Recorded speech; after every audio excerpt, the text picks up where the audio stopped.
Сегодня отчетный концерт вокалистов школы крымско-татарской музыки. На сцене более 50 человек. Старались исполнить только наши народные песни. Также были авторские песни в живом исполнении с музыкантами. Это большой труд.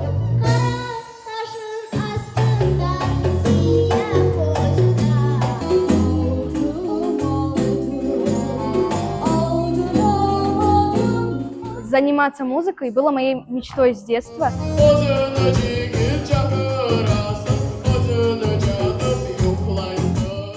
Сегодня были одни позитивные эмоции.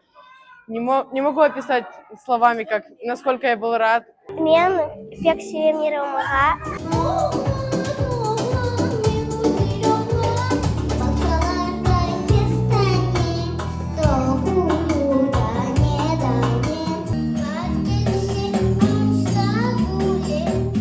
Böyle gibi mektepler bizde de çok ana vatanımızda olsun da bizim balaçıklarımız bizim sanat medeniyetimizge dokunsunlar da. Bu mektep баларымызға en iyi şekilde tesir ете, çünkü олар мында hem milli avalarımızны, hem de milli yırlarımızны öğrenirler. Pek çok gururlandım.